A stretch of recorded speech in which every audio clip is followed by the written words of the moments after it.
Verbos significativos? Já ouviu falar disso? Verbo significativo, professor? Acho que não. Antes de qualquer coisa, sejam bem-vindos ao canal do Professor Gil para mais algumas dicas. Já peço que vocês nos ajudem, deixem um like, se inscrevam, assistam ao vídeo até o final, pois é curtinho, 3 minutinhos apenas, e entre para o time dos craques da língua portuguesa. E vamos para os estudos verbais. Você já deve ter estudado o seguinte: verbos são aquelas palavras que indicam ação e estado, certo? Por exemplo, Marcela caminhava lentamente. Marcela faz algo. Marcela estava desanimada. Aí você tem o verbo de ligação que conecta o estado, desanimada, ao sujeito Marcela. Os verbos de ligação você deve se lembrar, os básicos pelo menos, ser, estar, ficar, continuar, beleza? Beleza, professor.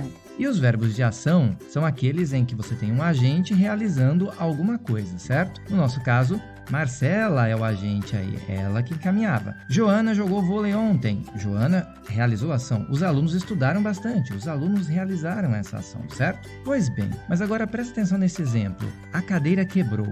Nesse caso, a cadeira realizou alguma ação? Quebrou indica a ação necessariamente? Não, né? Porque cadeira é um ser inanimado, certo? Essa definição de que verbo indica ação não ajuda muito nesse sentido. Então a gente precisa entender que o verbo vai indicar outras coisas, como processo. O elevador desceu, a luz voltou, a cadeira quebrou. E há outras noções, como noção de reflexão. Por exemplo, os verbos refletir, pensar, achar, deduzir, são verbos que indicam reflexão. E o que você me diz do verbo haver e existir, hein? Eles indicam ação? Pois é. Nesse caso, nós chamamos de verbos significativos de uma maneira geral, porque não dá para dizer que todos os verbos indicam ação. Os verbos significativos são aqueles verbos que nós já conhecemos, como os verbos transitivos e os verbos intransitivos, certo?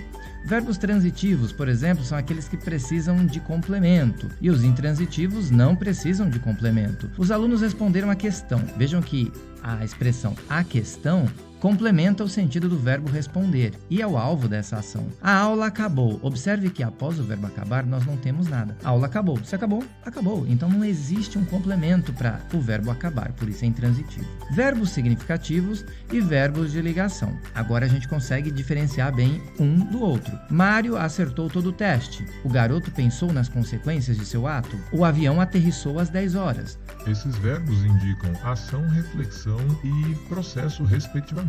Verbos de ligação. Mário ficou contente demais. O avião está seguro agora. Então, sempre depois do verbo de ligação, você tem um predicativo ou uma característica.